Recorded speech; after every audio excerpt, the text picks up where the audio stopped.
세상이 자기 지혜로서는 하나님을 절대 알 수 없어요. 영혼의 세계를 절대 알 수 없어요.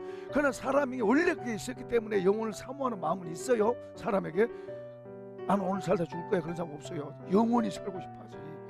100살 살지도 못하면서 100살 산다니까 다들 좋아하고 기대하고 뭐 노래까지 만들어서 부르잖아요.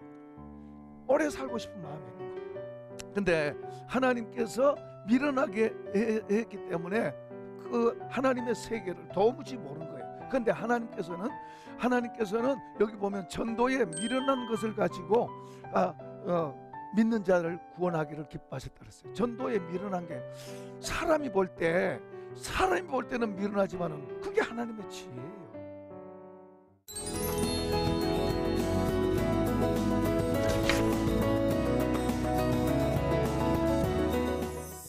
안녕하세요. 반갑습니다.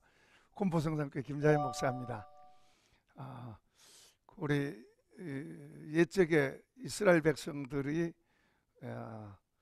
애굽에서 나올 때 하나님께서 10가지 재앙을 애굽에다 쏟아붓습니다. 마지막 재앙이 이제 장자를 치는 재앙인데 모세가 이스라엘 백성들에게 말했습니다. 오늘 밤에 애굽 전역에 처음 난 것, 첫 것은 다 죽는다. 이제 경고를 하시면서 그러면서 이제 그 양을 잡아서 문설주에 피가 발려져 있으면은 죽음의 사자가 그 피를 보고 지나간다. 그러니까 반드시 피를 발려라. 그러면 피를 발라놓은 집은 괜찮다. 이제 그렇게 말했어요. 그래서 이제 백성들이 다 이제 자기 집 앞에 문설주에 피를 발랐습니다. 그 밤에 갑자기 여기저기에서 막 통곡 소리, 비명 소리가 나갑니다. 죽음의 사자가 지나가면서 처음 것을 다 죽였으니까. 그런데 이제 이스라엘 집안에 있는 사람들 가운데 분명히 이 피를 보고 넘어간다 그랬다. 우리 집에는 절대로 안 들어온다. 그래서 그 밤에 편안하게 지내면서 먹을 것도 먹고 이야기도 나누고 편안하게 지난 집이 있나 그러면 어떤 가정은 막 불안해가지고 오면 어떻게 하나. 왜냐하면 실제로 옆에 막 통곡 소리가 나고 비명 소리가 나고 하니까 지금 우리 이야기하는 거예요. 담대합시다. 주를 믿는 사람들은 어디서든지 담대하는 것을 배워야 되고, 그리고 세상을 이기라고 우리 보고 우리의 믿음이 세상을 이긴다 그랬어요. 이런 아직 보이지 않지만은 그 보이지 않는 어떤 것보다도 보이는 우리 하나님이 더 센 줄로 믿습니다. 우리가 보이는 하나님을 의지하면 보이지 않는 게 어떤 거라도 그게 문제가 없어요. 하나님이 지키실 줄로 믿습니다.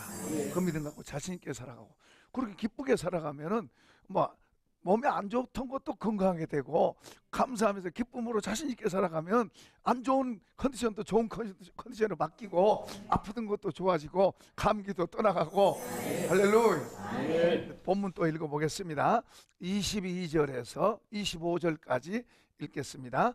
유대인은 표적을 구하고 헬라인은 지혜를 찾으나 우리는 십자가에 못 박힌 그리스도를 전하니 유대인들에게는 거리끼는 것이요 이방인에게는 미련한 것이로되 오직 부르심을 받은 자들에게는 유대인이나 헬라인이나 그리스도는 하나님의 능력이요 하나님의 지혜니라. 하나님의 어리석음이 사람보다 지혜롭고 하나님의 약함심이 사람보다 강하시다. 아멘. 우리 지혜에 대해서 말할 때 우리 여기는 우리 인생이 사는 70이면은 80 사는 거고, 여기는 영혼의 세계입니다. 영혼의 세계. 그러니까 우리 사람의 지혜는 이 여기까지밖에는 못 보고 여기 있는 것을 동원해서 여기서 어떻게 살까를 가지고 말하는 게 우리 사람의 지혜예요. 그러니까 하나님의 지혜는 영원까지 보는 영원까지를 내다보고 말씀하고 가르치는 거예요. 그러니까 원래는 우리 사람이 하나님이 우리 사람을 지으셨을 때 하나님의 지혜를 그대 주셨어요. 하나님의 사랑을 담아 주셨어요. 하나님의 특별한 은혜를 입혀서 이 온 세계를 통치하고 지배하고 그리고 사랑으로 다스리고, 막 지배라고 그래가지고 폭군이 아닙니다. 사랑으로 다스리고 섬김으로 다스리고, 이게 이제 그 예수님의 그 이제 통치 방법이에요. 그러니까 그 사람에게 그런 능력을 주셨어요. 그리고 모든 걸 잘 할 수 있도록 그런 지혜를 주셨어요. 그래서 그 사람이 세상을 다스리고 지배했다면은 정말 좋고 공평하고 좋아요. 그런데 이제 죄가 들어오고 이 지혜가 변질된 거예요.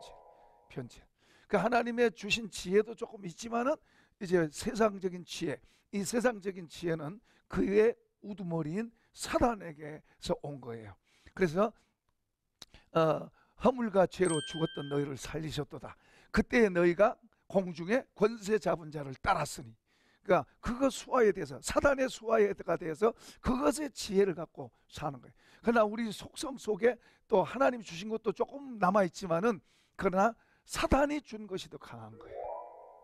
그래서 영혼을 내다보는 그걸 잃어버린 거예요. 그 눈앞에 이 육신 살아가는 이것밖에 못 보는 거예요. 이것밖에 못 보는 삶을 살면서 거기에 또 욕심, 교만, 그리고 잘못된 모든 죄들이, 사실은 우리 사람은 이 죄의 본거지예요, 본거지. 하나님이 우리를 보실 때는 그냥 새카만 거예요. 근데 이제 새카만 속에 하나님의 DNA, 예수님의 생명, 예수님의 DNA를 우리 속에다 심어서 그게 이제 성령의 도우심으로 자라나게 하는 거예요. 그러니까 이것을 우리가 잘 이해하고 나는 하나님 앞에서 까맣다, 그걸 더 많이 깨달을수록, 사실은 성경 그렇게 말씀하고 있어요. 근데 우리가 하나님 앞에 실제가 되려면 하나님 앞에 점점 그 빛 가까운 데로 가까이 가면 그게 보이죠.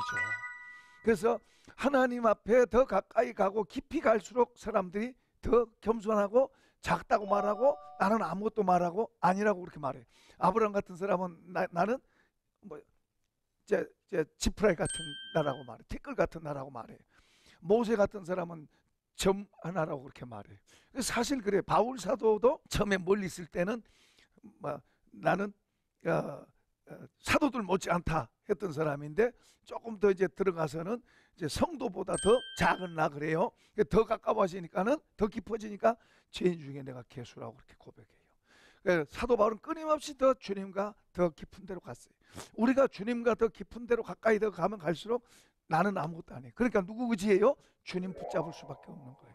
그러니까 우리가 주님 그 영광의 빛 가운데로 가면 갈수록 나는 아무것도 아니고, 그 빛에 의해서 보면, 그러나 그분이 더 위대하니까 그분 앞에 가고, 또 그분의 은혜가 들어오니까 그분을 위해서 살게 되고, 그분 앞에 어떤 것도 아깝지 않고 목숨도 주님께 드립니다. 그러고 갈 수 있게 되는 거예요. 그런데 이게 이제 변질되면은 목숨 바쳤다가 도로 찾아온다니까요. 변질되면 드렸다가 아깝다고 생각한다니까요. 그러니까 변질되지 말고, 우리가 뭐 완전할 수는 없지만 조금씩 넘어지고 자빠지고 할 수도 있지만은, 그러나 일어나서 더 주님을 향해서 더 자꾸 깊이 들어가야 됩니다. 그래서 오직 주님을 쳐다보는 거예요. 주님을 쳐다보는 눈을 키워야 돼요. 주님을 쳐다보는. 자, 이제 여기 보면 이제 22절, 유대인들은 표적을 구하고 헬라인들은 지혜를 찾으나 우리는 십자가에 못 박힌 그리스도를 전하니 유대인들에게는 꺼리끼는 것이요 이방인에게는 미련한 것이다. 그러니까 예수 믿는 사람들, 지금 사도 바울이 말합니다. 예수 믿는 사람 뭐 말이에요? 십자가에 못 박힌 그리스도를 전하는 거예요. 그러니까 사도 바울의 이 복음의 메시지는 주님이 살아나셨다, 부활하셨다, 이런 메시지보다는 십자가에 대해서 초점을 맞춰서 메시지를 전해요. 그러니까 이 복음을 듣는 사람들 청중 가운데 이제 두 부류를 여기서 이야기하고 있어요. 먼저 유대인이에요. 유대인들은 그들은 늘 하나님께로 왔다 그러면, 어떤 것이 하나님께로 왔다 그러면은 어떤 그 표적, 사인들을 꼭 추구하는 거예요. 그런데 그렇다고 해서 그들이 믿는 것도 아니에요. 그렇다고 해서 그 보여줬다고 해서 믿지도 않아요. 그래도 그들은 그걸 원하는 거예요. 자기들 틀을 꼭 붙잡고 절대로 놓지 않는 사람들인데, 어쨌든 십자가의 복음을 전하니까 그들한테는 꺼리끼는 거죠. 왜냐하면 그들이 죽였잖아요. 그들은 죄인이다. 하나님 앞에서 아주 나쁜 사람이다. 죄인이다. 그러고 십자가에 유대인이 죽였어요. 그러니까 유대인들한테는 예수 십자가 전하니까는 안 좋은 거예요. 그 대신에 헬란이라고 표현했는데 이방인 전체를 말해도 되죠. 헬라인에게는 어떻게 된다? 미련하게 보인다. 미련하게 보인다고. 그러니까 바울 사도는 뭐요? 자기 힘으로 복음 전하는 게 아니에요. 자기 힘으로 사역한 게 아니에요. 누구의 능력으로? 주님의 능력으로. 그 나중에 보면은요, 내가 예수 그리스도와 십자가에는 알지 않기로 내가 작정했다, 그런 말을 이 장에서도 한대요. 이제 그런 게 바울 사도는 안 거예요. 하나님이 어떤 분이고 그분이 어떤 식으로 역사하는 것을 아는 거예요. 그걸 이제 우리한테 보여주고 가르치고 있는 거예요. 그러니까 세상 지혜 관점에서 보면 미련하게 보이고 어리석게 보이는 거예요. 그러나 하나님의 지혜 관점에서 보는 사람들은, 그 비밀을 아는 사람들은 그게 옳다고 그렇게 하는 거예요. 자, 여기 이제 24절, 오직 부르심을 받은 자들에게는 유대인이나 헬라이나 그리스도는 하나님의 능력이요 하나님의 지혜니라. 아멘. 이게 무슨 말이냐 그러면, 부르심을 받아 믿는 사람은, 그리스도가 누구라고? 그리스도가 누구예요? 십자가에 달려서 비참하게 죽은 그런 분이 아니고, 그리스도는 누구나? 하나님의 능력이고 그리고 하나님의 지혜다. 예수님이 막 그냥 붕붕 날아다니고 막 갑자기 있다가 사라지고 막 슈퍼맨처럼 이렇게 하면서 말했다면 또 하는데, 그냥 우리처럼 사람이었어요. 안 먹으면 배고프고 때리면 아프고, 그 똑같은 사람이 하나님이라 그러니까 사람들이 이상하게 생각하는 거예요. 근데 지금 여기서 사도 바울이 강조한 게, 예수님은 하나님의 능력이다. 예수님은 하나님의 지혜다. 그럼 그 예수님 우리 속으로 들어오면 하나님의 능력이 내 속으로 들어온 거고, 또 뭐요? 하나님의 지혜가 내 속으로 들어온 거고. 그러니까 예수님 안에 하나님이 들어와 있는 거예요. 그래서 하나님의 지혜고 하나님의 능력이고, 그걸 요한복음 14장에서도 예수님이 제자들을 모아놓고 그것을 잘 이야기해요. 아주 쉽게 이야기하지만은, 쉽게 이야기했는데도 제자들은 무슨 말인지 몰라요. 그 당시에 유대인들의 의식에는 하나님은 높고 높은 보좌 위에서 낮고 천한 자를 다 불꽃 같은 눈으로 보시는 이런 분이었어요. 유대인들에게는. 근데 그 하나님이 지금 사람에게, 사람이라고 그러면 제자들을 하더라도 이해가 안 되죠. 예수님 십자가에 처형된 결정적인 죄목이 뭐예요? 내가 하나님이라 그 말이에요. 그러니까 참남죄라고 옷을 주고 바로 사형시킨 거예요. 그런데 그 예수님이 이제 하나님이 내 속에 계셔서 이 일을 하고, 다시 말하면 예수님은 하나님이 사람의 몸을 입고 우리 사람이 알 수 있도록 오셨다, 그걸 이야기하고 있는데, 제자들은 사실 그게 받아들이기 어렵죠. 나중에 이제 성령이 그들 속에 오셔서, 하나님이신 성령이 그들 속에 오셔서 자기들이 경험하고 나니까 그때 이제 예수님을 그 말씀 이해하고 알고 그걸 가르치는 거예요. 자, 지금 여기 사도 바울도 하나님, 예수님이 하나님 아들이라 했을 때 배경했었죠. 그런데 그분을 만나고 그리고 경험하고 그리고 하나님의 지혜를 받아서, 하나님의 능력과 지혜를 받아서 지금 이런 말을 하고 있는 거예요. 죄인인 사람, 바울 같은 사람은 대적하는 사람이잖아요. 사람도 죽이고 했던 사람이잖아요. 우리는 그래도 그런 죄는 안 지었잖아요. 그죠? 바울은 엄청난 죄진 거예요. 교회 때려 부수고 잡아다 감옥에 가두고 죽이고 앞장섰던 사람이에요. 그런 사람에게 주님이 주님이 그 사람 속에 들어와서 능력이 되고 지혜가 됐다면, 오늘 우리들에게는 더할 줄로 믿습니다. 어떻든 우리에게도 주님이 그렇게 된다고 말해요. 그게 하나님의 지혜고 하나의 방법이. 십자가는, 우리가 십자가 그러면 고난이고 희생이에요. 희생이에요. 내가 잘 되는 게 아니에요. 고난이고 희생이에요. 근데 그 십자가로 죽은 게 하나님의 지혜고 그리고 하나님의 능력이래. 거기에 그 십자가에 죽는 게 하나님의 능력이래. 우리가 고난 받을 때, 고통의 자리에 있을 때 주님이 능력을 우리를 붙들어 주시면 고통을 감당할 수 있는 줄로 믿습니다. 그래서 주님이 힘써 겟세마네 동산에서 땀방울이 핏방울 되도록 기도하고 응답받고 확신을 갖고는 담대히 가잖아요. 그때 이제 사람인 주님이 기도할 때는 사람의 모습으로 기도하는 거예요. 그런데 이제 기도를 통해서 응답이 오니까 그 다음부터는 뭐요? 담대해지잖아요. 담대하고 당당하게 그렇게 십자가를 향해서 가잖아요. 그런 게 역시 주님이 사람으로 오셨지만은 하나님의 능력으로 그렇게 살아가는 것을, 이런 걸 왜 우리한테 말하냐면 우리도 그렇게 되게 하기 위해서예요. 하나님의 지혜로 충만합시다. 하나님의 능력을 입읍시다. 그러면서 이제 26절로 이제 고린도 교회 성도들에 대해서 하나님이 하시는 일에 대해서 이제 고린도 교회 성도들 실제 모습을 보여주면서 하나님이 너희를 이렇게 했다. 이게 하나님의 방법이다. 그러면서 이제 그걸 소개하고 있는데요. 27절 읽어보십시다. 시작. 그러나 하나님께서 세상에 미련한 것들을 택하사 지혜 있는 자들을 부끄럽게 하게 하시고 세상에 약한 것들을 택하사 강한 것들을 부끄럽게 하려 하시고 하나님께서 세상에 천한 것들과 멸시받는 것들과 없는 것들을 택하사 있는 것들을 폐하려 하시나니 이는 아무 육체도 하나님 앞에서 자랑하지 못하게 하려 하십니다. 우리는 뭘 갖고 자랑하냐 그러면 보통 사람들은 아까 세상 지혜 그거 갖고 자랑하는 거예요. 그거 갖고 그 수준 가지고 조금 잘 되면 자랑하고 다른 사람 앞에서 무시되고 그러는 거예요. 그게 우리 인간이에요. 그 인간의 지혜고 인간의 한계라고도 할 수 있죠. 영혼의 세계를 잃어버린 인간은 그 범위 안에서 거기에서 이제 자기를 나타내려고 그러고 그 죄로 타락됐으니까 근본이 세상 지혜는 누구를 나타낸다? 하나님의 지혜는 하나님을 나타내고 세상 지혜는 나를 나타내는 거예요. 나를 어떻게든지 나를 더 멋있게 보이려고 그러고 나타내려고 하는 게 세상 지혜예요. 그럼 혹시 여러분이 지나치게 여러분 자신이 그러려고 그러면 야 까불지 마라. 그리고 여러분 자신을 탁 이렇게 좀 낮추고 주님 죄송해요. 주님이십니다. 주님으로 바꾸시기를 바랍니다. 주님이 높으셔야 돼요. 주님. 너희들 봐라. 그러면 너희들 봐라. 그러면서 너희들이 육체를 따라 지혜로운 자가 많지 않고 능한 자도 많지 않고 문벌 좋은 자도 많지 아니하다. 고린도 교회를 통해서 그렇게 말씀하고 나서 그러면서 하나님께서 하시는 일을 27절에서 말씀하고 있어요.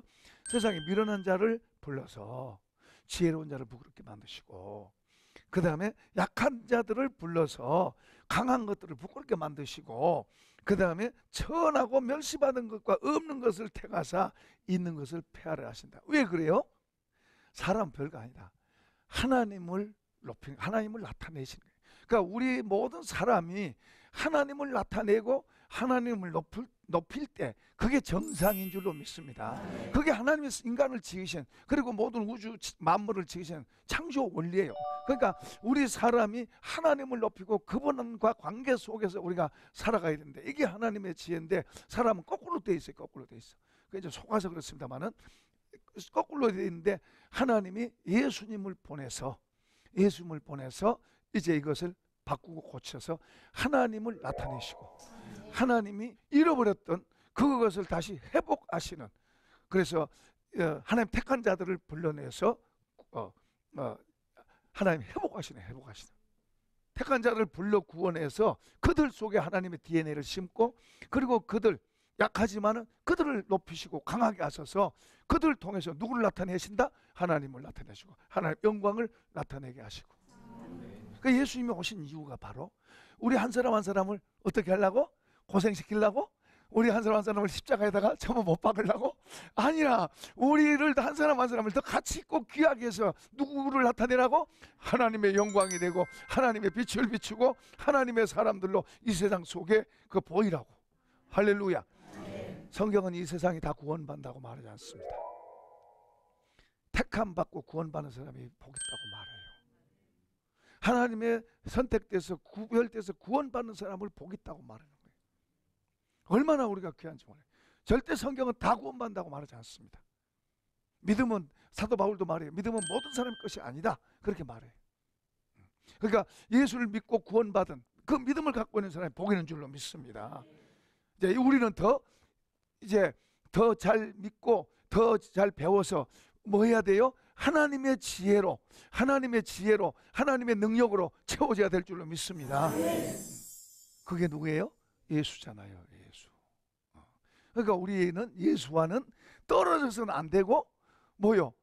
같이 막 섞어서 같이 살면서 주님이 그분이 더 뛰어난 분이니까 그분의 것을 받아들이고 낙은 좀 내려놓고 그분으로 더 채워져야 될 줄로 믿습니다. 이제 29절 한번 읽어봅시다. 시작. 이는 아무 육체도 하나님 앞에서 자랑하지 못하게 하는.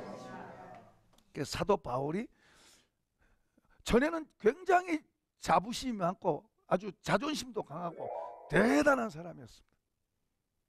그런데 그가 예수님 만나고서부터 하늘의 지혜를 배우니까 점점 이 사람이 작아져요. 만약에 그분이 우리 옆에 있으면 이 사람이 있는지 없는지도 잘 모를 거예요. 그런데 그분이 설교하면 이제 대단하겠지만은 그분이 우리 가운데 같이 있으면 뭐 별로 시시하네 그럴 거예요. 왜냐하면 그분 자신을 나타내지 않아요. 얌전하고 자신을 낮추려고 애를 쓰고 다른 사람을 더 높여주려고 애를 쓰는 그런 종류의 사람이니까 그런 게 하나님의 지혜니까 그런 걸 배운 거예요. 그런 거. 이런 사람은 10명 있어도 좋고 100명 있으면 더 좋고. 그런데 나중심 있는 사람은 2사람만 있어도 갈라진다는 거예요.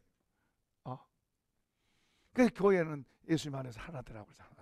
근데 어쨌든 이 하나님의 지혜를 받아들이고 하나님의 능력, 이게 바로 예수 안에 있으니까 그 예수님을 잘 받아들여서 그 예수님을 통해서 우리 모두가, 다시 말해 하나님의 백성들이, 구원받은 백성들이 누구 영광 되도록? 하나님의 영광 되도록. 인간은 아무것도 아니다, 우리는 아무것도 아니다, 그런 것을 알게 하시고 하나님을 높이게 하게 하시려고. 할렐루야.